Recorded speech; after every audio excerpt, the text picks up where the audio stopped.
Hello everyone, एसएसआरएस के इस video में आपका स्वागत है। इस वीडियो में हम लोग क्या पढ़ने वाले हैं उसको समझ लेते हैं।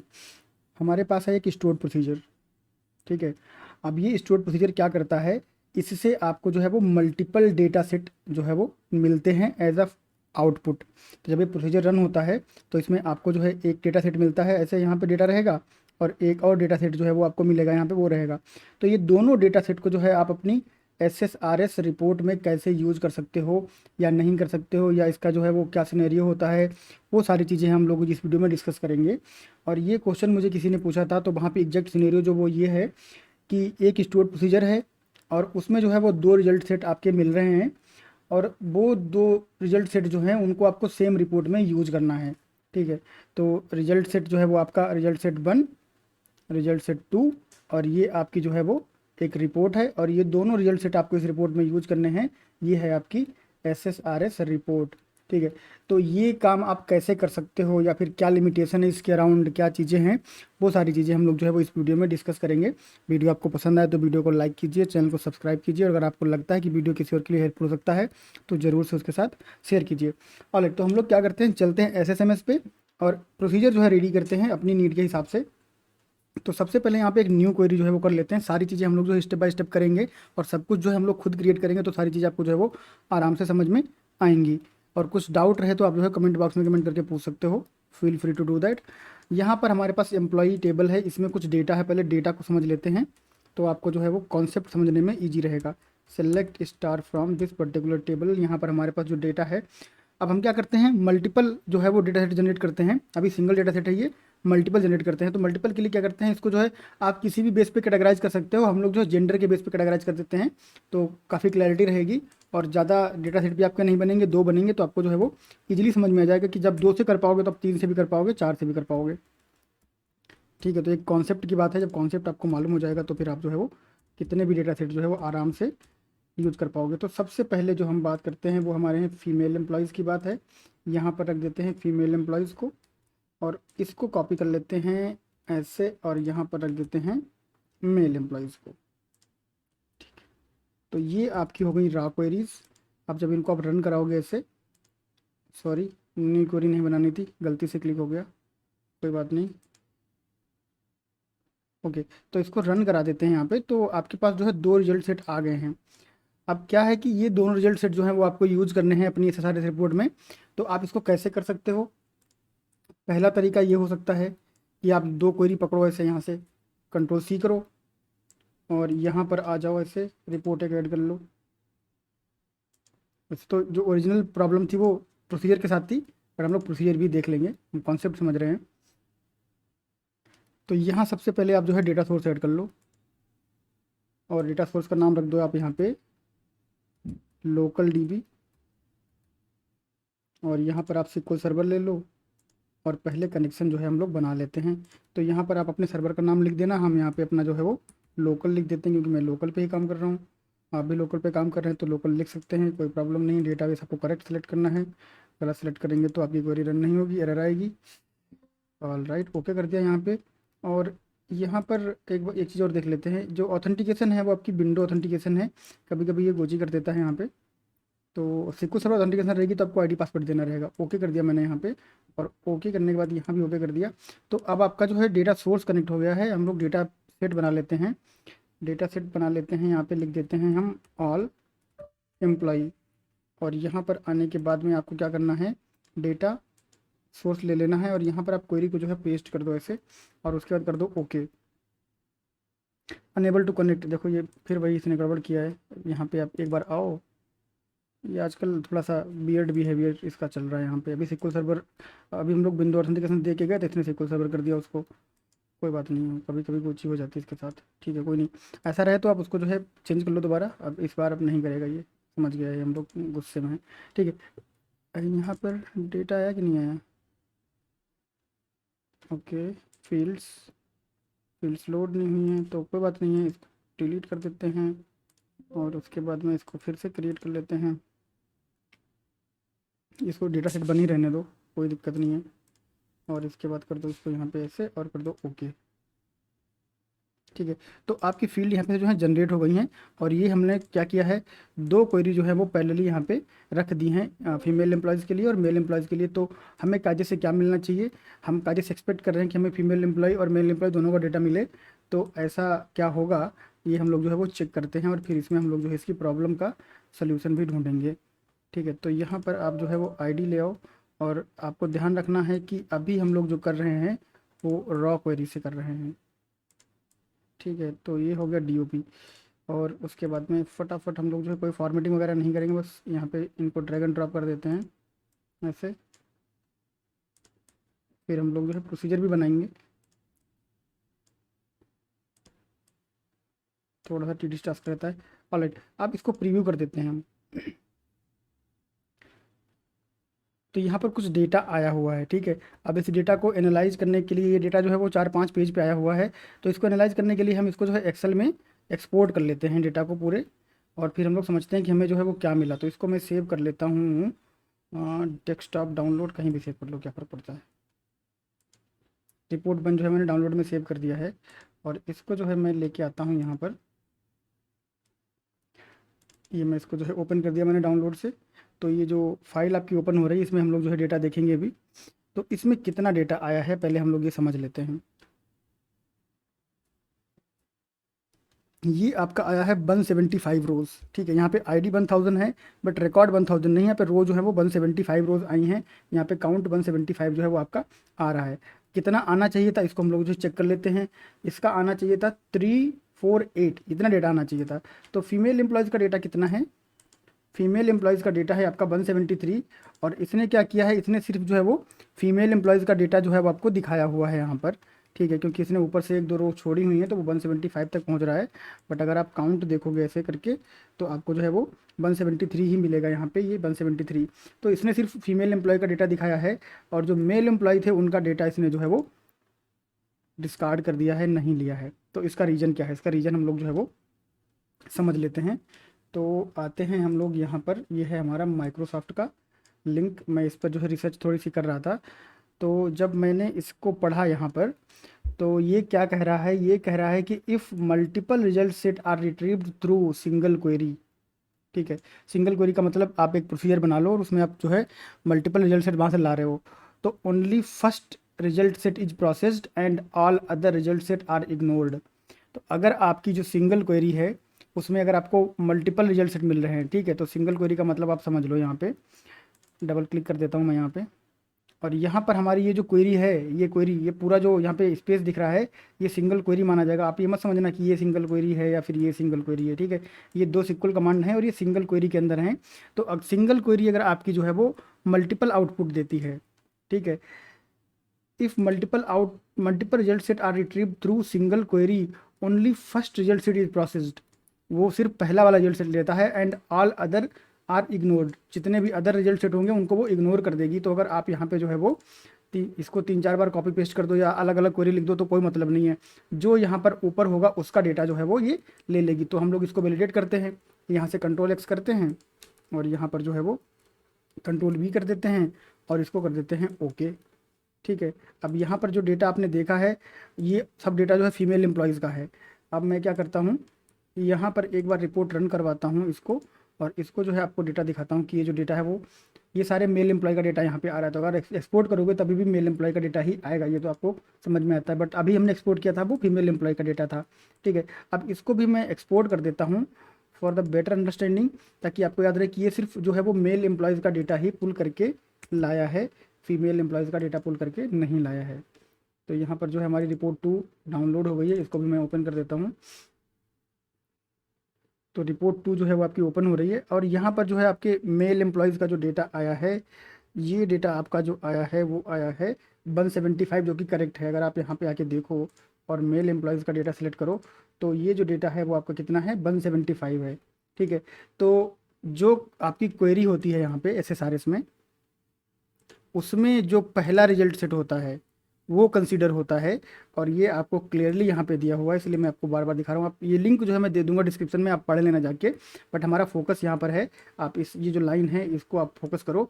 If multiple result sets are received through a single query, only first result set is processed and all other result set are ignore कर देता है। और इसने यहाँ करके भी दिखाया है कि अगर आप यहाँ पे जैसे 2 क्वेरी रन करवाते हो तो पहली क्वेरी का ही रिजल्ट जो है वो लिया जाएगा, दूसरी क्वेरी का नहीं लिया जाएगा। और जिस उस क्वेरी का रिजल्ट लिया जाएगा, उस स्टेटमेंट का रिजल्ट लिया जाएगा, उस कमांड का रिजल्ट लिया जाएगा जो उस क्वेरी में सबसे पहले होगा, ठीक है। और यहाँ पर ये चीज़ हम लोगों ने देखा है कि जब फीमेल एम्प्लॉयज़ वाली क्वेरी ऊपर थी तो फीमेल एम्प्लॉयज़ का डेटा पुल हुआ था, और जब मेल एम्प्लॉयज़ वाली थी तब मेल एम्प्लॉयज़ का डेटा जो है वो पुल हुआ था। तो अब ये जो है ये प्रॉब्लम है, तो इसका सोल्यूशन क्या है?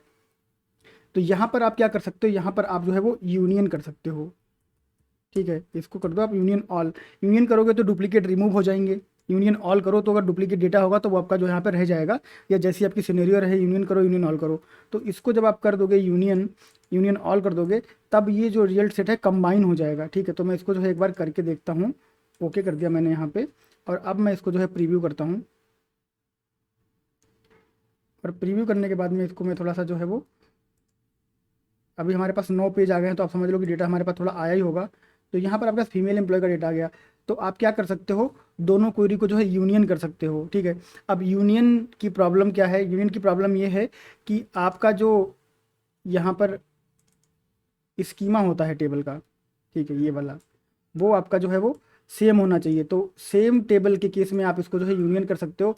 अब अगर आपको मान लो कि 2 डिफरेंट टेबल से डेटा लाना है तो उसको आप कैसे कर सकते हो वो भी हम देख लेते हैं। तो उसको देखें इससे पहले हम लोग जो है इसको प्रोसीजर से भी कर लेते हैं फटाफट से। तो यहाँ पर आपको कुछ करना नहीं है, बस आपको यहाँ पे आना है ऐसे, और प्रोसीजर तो फटाफट बन जाएगा। तो इसको आप करो create procedure dbo dot get all employees as, और बस बन गया आपका प्रोसीजर। यहाँ पे आप बिगिन एंड डाल दो, बिगिन, और यहाँ पे डाल दो एंड, ठीक है। और इसको आप चला दो, बन गया आपका प्रोसीजर, कोई रॉकेट साइंस नहीं है। तो दो रिजल्ट सेट आपके यहाँ पे आ गए हैं, ठीक है। अब आप फिर से यहाँ वापस आ जाओ, और इस क्वेरी की बजाय आप जो है यहाँ पर क्या करो, ये प्रोसीजर ले लो ऐसे, ये वाला प्रोसीजर ले लो, ओके कर दो। तो अब ये प्रोसीजर आपने चेंज किया है, तो अब इसमें सारे एम्प्लॉय का डेटा नहीं आएगा, क्योंकि यहाँ पे प्रोसीजर के अंदर हम लोगों ने जो है यहाँ पे यूनियन नहीं लगाया है। तो यहाँ पर आपको जो है वो सिर्फ फीमेल एम्प्लॉयज़ का डेटा मिलेगा, जो कि आपका 5 पेज तक ही सीमित रहेगा। और यहाँ पे आप करोगे तो फीमेल एम्प्लॉय का ही डेटा मिलेगा। अगर आपको सारे एम्प्लॉय का डेटा चाहिए है तो या तो आपको जो है वो अलग अलग प्रोसीजर बनाने पड़ेंगे, या फिर आपको जो है यहाँ पे यूनियन ऑल करना पड़ेगा। और यूनियन ऑल का जो है आप जानते हो केस कि स्ट्रक्चर जो है वो सेम होना चाहिए। तो इसको मैं जो है यहाँ पे ऑल्टर कर देता हूँ, क्योंकि क्रिएट तो ये ऑलरेडी हो चुका है, ऑल्टर कर देता हूँ। तो अब आप यहाँ पे ऑल्टर कर दोगे, उसके बाद आप इसको जब यहाँ पे चलाओगे आके, फिर से जब यहाँ पे आप इसको जो है वो रिफ्रेश भी कर सकते थे हम, लेकिन हमने दोबारा से प्रीव्यू कर लिया।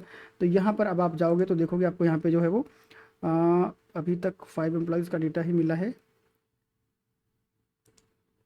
चलो इसको भी हम लोग चेक कर लेंगे फटाफट, कोई प्रॉब्लम नहीं है। ऑलराइट, अभी फीमेल एम्प्लॉयज़ का डेटा मिला है। यूनियन ऑल को मैंने शायद अलग अलग कर दिया था इसलिए, यूनियन ऑल,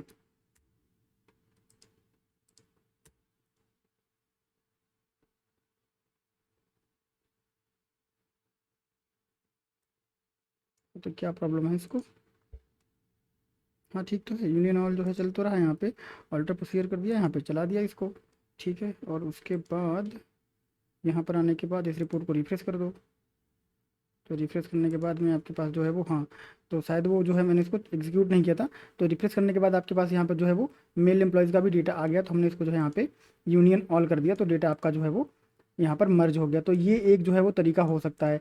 अब ये तरीका आपका तब हो सकता है जब आपकी दोनों टेबल के स्ट्रक्चर सेम हो, ठीक। अब मान लो कि आपको कुछ ऐसा सिनेरियो पड़ गया है जहाँ पर आपको जो है वो अलग अलग टेबल से डेटा लेके आना है, ठीक है। तो हम लोग क्या करते हैं, इसको जो है मिनिमाइज कर देते हैं यहाँ पे, और यहाँ से एडवेंचर वर्क से जो है हम लोग कुछ टेबल उठा लेते हैं। एक तो ले लेते हैं हम यहाँ पे कस्टमर, और दूसरा ले लेते हैं यहाँ पे एड्रेस, ठीक है। और हमें यहाँ पे कॉन्टेक्स्ट भी चेंज करना पड़ेगा, क्योंकि अब हम लोग जो है वो एडवेंचर वर्क्स के कॉन्टेक्स्ट में काम करेंगे। तो अब आप यहाँ पे क्या कर सकते हो, इसको कर लेते हैं select star from this table name, आ जाएगा आपका। और इसको कर लेते हैं select star from this table name. तो अब अगर आप ऐसे ही क्वेरी ले जाके पेस्ट कर दोगे तो एड्रेस वाला आएगा और कस्टमर वाला नहीं आएगा। अगर इस क्वेरी को आप ऊपर कर दोगे तो कस्टमर वाला आएगा, एड्रेस वाला नहीं आएगा। तो अब इन लोगों का हम लोग पहले प्रोसीजर बना लेते हैं, फिर इनकी सबकी बात करेंगे। क्रिएट प्रोसीजर और dbo dot gate data set, ठीक है। और यहाँ पे कर देते हैं एज, उसके बाद में बिगिन, और उसके बाद में यहाँ पे लास्ट में एंड कर देते हैं ऐसे, ठीक है। तो ये आपका जो है वो प्रोसीजर बन गया। और अब इसको आप चलाओगे तो क्या होगा, आपको जो है डेटा मिलेगा दो, एक एड्रेस का मिलेगा और एक आपको मिलेगा कस्टमर का। अब इसको हम लोग जो है वो यूनियन ऑल करते हैं एक बार और फिर देखते हैं कि क्या होता है। यूनियन ऑल, ठीक है। तो यूनियन ऑल करके हम इसको जो है चलाते हैं तो आपको जो है एरर आएगा, क्योंकि इसमें क्या है कि इसका स्ट्रक्चर जो है वो डिफरेंट है। इसमें आपके पास जो है वो कितने कॉलम है यहाँ पे, और आप कस्टमर में जाओगे तो आपके पास जो है वो ज़्यादा कॉलम है। तो इनका स्ट्रक्चर जो है वो डिफरेंट है। तो या तो आपको अपनी कोड जो क्वेरी है उसको मॉडिफाई करना पड़ेगा और इनके कॉलम हेडर को सेम करना पड़ेगा एलियासिंग करके, और वो सारी चीज़ें करनी पड़ेंगी। अदरवाइज आप इनको जो है वो यूनियन ऑल सिंपली जो है वो नहीं कर सकते हो। अगर सिंपली आप यूनियन ऑल करोगे तो आपको यहाँ पे एरर मिलेगा। और ये आप यहाँ पे पढ़ सकते हो, must have an equal number of expression in their target tables, ठीक है। तो जो टारगेट आपका टारगेट लिस्ट होती है वहाँ पे आपका इक्वल नंबर ऑफ एक्सप्रेशन होना चाहिए। इसका मतलब है कि आपके पास इक्वल नंबर ऑफ कॉलम्स होना चाहिए, तभी आप जो है वो इस यूनियन ऑल कर सकते हो। तो यहाँ पर आप यूनियन जो है वो नहीं कर सकते हो। तो जब यूनियन नहीं कर सकते हो तो आपके पास जो है वो क्या सिनेरियो बन सकता है, आप इसको कैसे कर सकते हो। तो अभी हम लोग इसको पहले सिंपल चल के देख के आते हैं, जो कि हम लोगों ने अभी देखा था। दूसरी रिपोर्ट बना लेंगे, यहाँ पर हम लोग रिपोर्ट 2 बना लेंगे। पहले इसको सिंपल हम लोग करते हैं और फिर इसको जो है वो रिपोर्ट 2 ऐड कर देते हैं, क्योंकि इसके लिए हमें जो है वो डेटा सोर्स भी लेना पड़ेगा। ये आपका जो है वो एडवेंचर वर्क से है, तो लोकल db2 कर देते हैं इसको। बाकी आप जो है इसका नाम सही से रख लेना। ये यहाँ पे आपको SQL सर्वर लेना पड़ेगा, अदरवाइज डिफरेंट जो है वो प्रॉम्प्ट हो आएगा। यहाँ पे आप डॉट भी कर सकते हो जैसे हम लोगों ने डिस्कस किया था। और उसके बाद में आपको यहाँ पे इस बार एडवेंचर बॉक्स लेना है, कनेक्शन टेस्ट कर सकते हैं आप आराम से। उसके बाद ओके कर दीजिए, ओके कर दीजिए। और उसके बाद में आप जो है वो क्रेडेंशियल वाला कुछ आएगा तो देख लेंगे, क्योंकि आजकल ये थोड़ा सा फंकी बिहेव कर रहा है। यहाँ पे डेटा सेट ऐड करना है आपको, और डेटा सेट बंद रहने देते हैं इसको। यहाँ पर हम लोग आते हैं और लेते हैं db2, और यहाँ पर स्टोर प्रोसीजर फिर से देखो आ गया। मैं बोल रहा था थोड़ा सा फंकी हो गया है ये, पता नहीं इसका इंस्टॉलेशन थोड़ा सा ढीला हुआ है क्या है, जो भी है कोई बात नहीं। यहाँ पे SQL सर्वर ऑथेंटिकेशन नहीं, विंडो ऑथेंटिकेशन लेना है, टेस्ट कनेक्शन कर देना है और इसको यहाँ पे ओके कर देना है। एक बार में इसको समझ में आजकल आ नहीं रहा है, कुल मिला के बात ये है। अब यहाँ पर हम लोग आते हैं और ये जो है यहाँ पर ले लेते हैं प्रोसीजर। तो अभी क्या होगा, अभी आप समझ लो कि क्या होगा। यहाँ पर ओके कर देते हैं। तो यहाँ पर बाय डिफ़ॉल्ट इसने एड्रेस जो है वो ले लिया है, ठीक है। और यहाँ पर ऊपर एड्रेस है। अब इसको मैं यहाँ से जो है ऐसे कट करता हूँ और इसको जो है ऊपर कर देता हूँ ऐसे यहाँ पे, और इसको यहाँ पे मैं अल्टर कर देता हूँ। मैं बस आपको जो है वो चीज़ें समझाने की कोशिश कर रहा हूँ ताकि आपको बात जो है वो कम्प्लीटली समझ में आ जाए कि आखिर ऐसा हो क्यों रहा है। इसको मैं कर देता हूँ ऐसा, छोड़ देता हूँ, एक दूसरा ऐड करता हूँ। और यहाँ पर आइए और फिर देखिए आप यहाँ पर, और ये देखिए, और उसके बाद में आप जो है ये लीजिए और ओके, उसको बोलिए ओके। तो इस बार इसने यहाँ पे कस्टमर लिया, ठीक है। तो जो पहला वाला आपका जो रिजल्ट सेट है, जो कि हमको यहाँ पे बोला गया था कि पहला वाला रिजल्ट सेट जो है वो लेता है, बाकी को जो है वो इग्नोर कर देता, तो वही चीज़ हो रही है। अब हमें चाहिए दोनों रिजल्ट सेट, तो हम कैसे कर सकते हैं, तो इसको हम लोग जो है वो डिलीट कर देते हैं। और आपको जो है अपने प्रोसीजर को उसी हिसाब से डिज़ाइन करना पड़ेगा। जब आपके पास जो है वो दो डिफरेंट टेबल हैं, सेम टेबल के केस में तो आप जो है वो उसको यूनियन ऑल कर सकते हो, आपकी प्रॉब्लम आसानी से सॉल्व हो जाएगी। बट अगर डिफरेंट टेबल हैं तो आपको प्रोसीजर में थोड़ा सा चेंज करना पड़ेगा। अब प्रोसीजर में जो है आपको यहाँ पे देना पड़ेगा, एक वेरिएबल पास करना पड़ेगा, एक पैरामीटर पास करना पड़ेगा। उसका नाम आप रख दो डेटा सेट टाइप, या फिर डेटा सेट नेम रखो तो ज़्यादा सही रहेगा, डेटा सेट नेम। और इसको आप जो है वो डेटा टाइप दे दो बैरकर, और इसकी लिमिट कर दो आप 50, या फिर जो भी आपको सही लगे आपकी रिक्वायरमेंट के हिसाब से। और उसके बाद में आपको क्या करना है, इसको एक्सटेंड करना है। तो अब आप यहाँ पे क्या करोगे, अब आप यहाँ पे लिखोगे इफ़, ठीक है। और उसके बाद में आपको लिखना है यहाँ पे data set name, if data set name equal to, और फिर आपको जो है अपनी जो टेबल हैं, जो भी टेबल है उनका आपको यहाँ पे जो है वो नाम पास करना पड़ेगा। और उसके बाद आप यहाँ पे जो है एक लिख सकते हो बिगिन और एंड पहले वाले इफ़ के लिए। और इसको जो है आप कॉपी करके यहाँ पे इसको कट कर लो, इस लाइन को यहाँ से, और इसको बिगिन और एंड के अंदर पेस्ट कर दो। तो जब आपका कस्टमर पैरामीटर आप पास करोगे अपने प्रोसीजर में, कस्टमर पास करोगे तो आपका ये डेटा सेट जो है पुल होके आएगा। और उसके बाद में एक जो है आपको यहाँ पे और लिख देना है ऐसे। इसको मैं पूरा कॉपी कर देता हूँ यहाँ पे, और इसको ओके कर देता हूँ, और इसको मैं कर देता हूँ कंट्रोल आर। अब इसके बाद में आपका जब एड्रेस रहेगा यहाँ पे पैरामीटर, और ये जो है कंडीशंस आपको समझनी पड़ेंगी और अपने आप बनानी पड़ेंगी अपनी रिक्वायरमेंट के हिसाब से। मैं आपको जो है एकदम क्लियरली जो है वो समझा दे रहा हूँ कि कैसे आप कर सकते हो। तो ये हो गया आपका यहाँ पे कंट्रोल वी कर दिया मैंने। अब इसको थोड़ा सा सेट कर देते हैं। इसको मैं यहाँ से सेलेक्ट करता हूँ, एक यहाँ पे टैब दे देते हैं इसको, और फिर उसके बाद में एक टैब यहाँ पे आएगी और एक टैब आपकी यहाँ पे आएगी। यहाँ पे आप एक स्पेस दे दो, ठीक है। तो अब आपको जो है क्लियरली यहाँ पे दिख रहा होगा कि किस तरह से चीज़ें यहाँ पे हो रही हैं। तो जब आप यहाँ पे पैरामीटर पास करोगे डेटा सेट नाम का, डेटा सेट नेम का जो पैरामीटर पास करोगे, जब कस्टमर उसकी वैल्यू कस्टमर के बराबर होगी यहाँ पे, तो इस ये आउटपुट में आपको मिलेगा। और अगर उसकी एड्रेस के बराबर वैल्यू होगी तो ये आउटपुट आपको मिलेगा। अब इसको मैं कर देता हूँ यहाँ पे एग्जीक्यूट। तो आपका जो प्रोसीजर है वो आपका अल्टर हो गया है। अब अगर आपको चलाना है इसको, तो आपको चलाने के लिए क्या करना पड़ेगा, अगर आप ऐसे चलाओगे तो ये आपको एरर देगा। तो आपको ये वैल्यू जो है यहाँ से ऐसे कॉपी कर लेनी है ऐसे यहाँ से, और यहाँ पर आने के बाद आप इसको यहाँ पे पेस्ट कर दो और पूरा जो है ऐसे सेलेक्ट करके चलाओगे तो आपको जो है डेटा मिलेगा। वही वैल्यू अगर आपकी एड्रेस में जाएगी तो आपको जो है वो एड्रेस का डेटा मिलेगा। तो इस तरह से आप अपना प्रोसीजर जो है वो डिज़ाइन कर सकते हो, या फिर जो भी डीबी टीम आपके लिए डिज़ाइन कर रही है प्रोसीजर, उसके साथ आप जो है वो काम करके डिज़ाइन करवा सकते हो। अब इसको हम लेके चलते हैं, ये तो ऑलरेडी हमारे पास वहाँ पे है, हम ही लोग यहाँ पे आते हैं, ठीक है। और यहाँ पर हम लोग क्या करते हैं, डेटा सेट ऐड करते हैं। ऑल राइट, तो डेटा सेट, और इसका नाम रख देते हैं हम एड्रेस, ठीक है। नाम आप जो भी चाहो रख सकते हो, कोई प्रॉब्लम नहीं है। और यहाँ पर हाँ ठीक है, इसका नाम जो है हम रखते हैं कस्टमर। क्योंकि कस्टमर क्यों रख रहे हैं मैं आपको बताऊँगा। कस्टमर इसलिए रख रहे हैं क्योंकि बाय डिफ़ॉल्ट जो है ये कस्टमर के लिए रोज़ कॉलम जनरेट करेगा, क्योंकि कस्टमर ऊपर है लिस्ट में, और एड्रेस के लिए जनरेट नहीं करेगा। तो वो कैसे डील करते हैं उसको भी हम लोग जो देखेंगे। तो इसका नाम रख दिया हमने कस्टमर। और उसके बाद यहाँ पे DB2 लेने के बाद आप यहाँ पे जो है वो प्रोसीजर सिलेक्ट करोगे, और उसके बाद में आपको जो है यहाँ पर पैरामीटर पास करना है, ठीक है। क्योंकि पैरामीटर आपका है ऑलरेडी, तो पैरामीटर आपको यहाँ पे जो है वो पास कर देना है कस्टमर। ये एग्जैक्ट वैल्यू आपको यहाँ पे पास कर देनी है। अब आप कर दो ओके यहाँ पे, तो आपके कस्टमर वाली जितनी वैल्यू थी वो जनरेट हो गई हैं। एक और डेटा सेट यहाँ पे ऐड करते हैं, और इसका कि नाम रखेंगे हम एड्रेस। और इसका नाम जब आप एड्रेस रखोगे उसके बाद आपको कुछ चीज़ें जो है वो समझ में आएंगी। तो इसका नाम रखते हैं हम एड्रेस, और यहाँ पर आते हैं और इसको बोलते हैं ये, और यहाँ से फिर से हम यही प्रोसीजर लेंगे।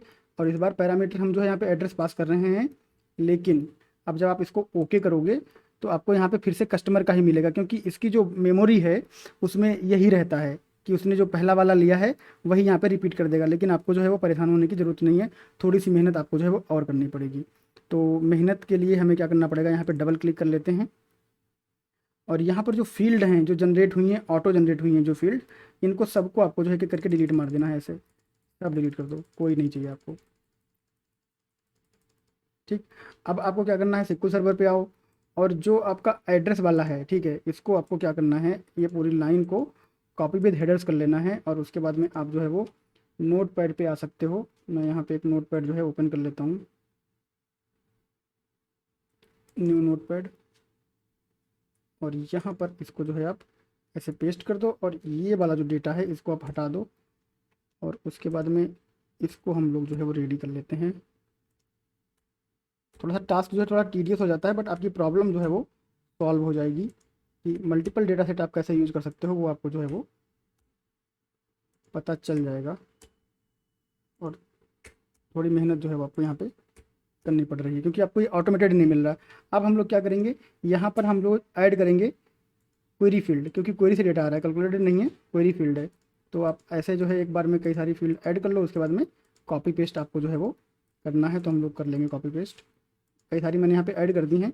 अब मैं आता हूँ यहाँ पे नोट पैड से एड्रेस आईडी को कट कर लेता हूँ, क्योंकि मुझे बस कट पेस्ट ही तो यहाँ पे करना है। और सेम जो वैल्यू है आपको यहाँ पे पेस्ट करनी है। आप चाहो तो फील्ड का नाम चेंज भी कर सकते हो, पर फील्ड सोर्स का नाम चेंज मत करना, क्योंकि ये आपका क्वेरी से आएगा। बट अगर सेम रखोगे तो बेटर है। उसके बाद यहाँ से इसको कट कर लिया, यहाँ पे रख दिया, ऐसा ऐसा ही जो है आपको वो करना है।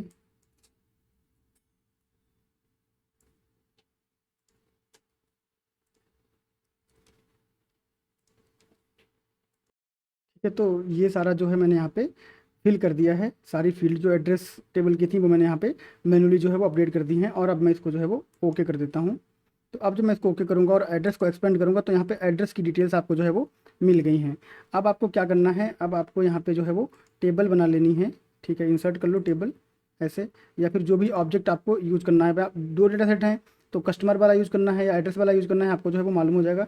तो कस्टमर वाला रखते हैं यहाँ पे, कस्टमर आईडी, उसके बाद में नेम स्टाइल, उसके बाद में टाइटल, और फिर आपको जो है वो फर्स्ट नेम और लास्ट नेम। बस इतना ही जो है हम लोग दिखा देते हैं, क्योंकि डेटा कैसे यूज़ करना है उतना ही तो हम लोगों को समझना है। और उसके बाद इसको जो है मैं फॉर टाइम बिंग मिनिमाइज कर देता हूँ, थोड़ा स्पेस मिल जाएगा हमें यहाँ पे। और इसको थोड़ा सा बड़ा कर देता हूँ ताकि हम एक और पैरेलल टेबल बना पाएँ एड्रेस के लिए। यहाँ पर एक और टेबल जो है इंसर्ट कर देते हैं। और ऑब्जेक्ट जो है आप अपने हिसाब से बना सकते हो, कोई प्रॉब्लम नहीं है ऐसा।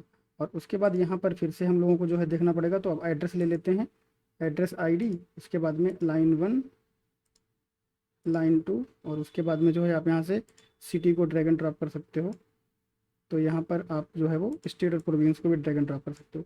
ठीक है, तो इतना कर दिया हम लोगों ने। अब क्या करते हैं, इनको थोड़ा सा कलर कोडिंग दे देते हैं हल्की सी, ज़्यादा कुछ नहीं करेंगे। ऐसे बैकग्राउंड चेंज कर देते हैं ताकि आपको जो डिफरेंस मालूम रहे। तो इसको जो है मैं ये कलर कर देता हूँ, इस वाले को जो है कोई और कलर मिल जाएगा।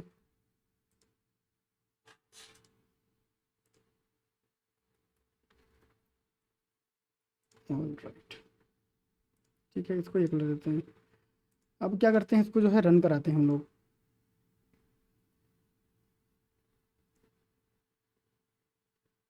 तो यहाँ पर आपका जो है एड्रेस का डेटा आ गया है और यहाँ पर आपका जो है वो कस्टमर का डेटा आ गया है। तो एक ही टेबल में अगर आपका store procedure multiple result set दे रहा है तो आप उसको जो है इस तरह से चेंज कर सकते हो कि वो जो है कंडीशन के हिसाब से रिजल्ट सेट दे। मल्टीपल रिजल्ट सेट जो है वो एक साथ ना दे, कंडीशन के हिसाब से दे। तो जब कंडीशन आपकी कस्टमर के हिसाब से मैच करेगी तब आपको जो है वो कस्टमर का डेटा मिलेगा, और जब आपको जो है एड्रेस की कंडीशन मैच करेगी तो एड्रेस का डेटा मिलेगा। तो इस केस में जो है आपकी दोनों रिक्वायरमेंट जो है फुलफिल हो जाएंगी, आप एक साथ जो है वो दोनों डेटा सेट यूज़ कर पाओगे। तो डेटा सेट टेक्निकली एक ही बन रहा है, लेकिन यहाँ पर ऐसा हो रहा है कि आप जो है उसको एक साथ यूज़ कर पा रहे हो एक ही प्रोसीजर की हेल्प से। तो ऐसा कर सकते हो, या फिर आप जो है अलग अलग प्रोसीजर जो है बना सकते हो, एक एड्रेस का और एक कस्टमर का, क्योंकि आपकी जो टेबल दोनों हैं वो अलग अलग हैं। और जैसा कि यहाँ पे बताया है माइक्रोसॉफ्ट वाले लिंक पे कि एक ही डेटा सेट जो है वो आप एक बार में यूज़ कर सकते हो, पहला वाला, अगर मल्टीपल डेटा सेट हैं। और अगर आपका सेम टेबल है और उसकी कॉन्फ़िगरेशन सेम है, उसका स्कीमा सेम है, तो आप उसको जो है वो यूनियन कर सकते हो, यूनियन ऑल कर सकते हो, और तब आप उसको जो है यूज़ कर सकते हो। तो इस तरह से जो है आप मल्टीपल रिजल्ट सेट को हैंडल कर सकते हो। और होपफुली आपको जो है कॉन्सेप्ट समझ में आया होगा। अगर आपको कोई स्टिल कोई क्वेश्चन कोई कंसर्न रह जाए तो आप कमेंट बॉक्स में कमेंट करके पूछ सकते हो। और इस वीडियो में बस इतना ही, मिलेंगे नेक्स्ट वीडियो में नेक्स्ट टॉपिक के साथ। तब तक के लिए थैंक यू, बाय बाय।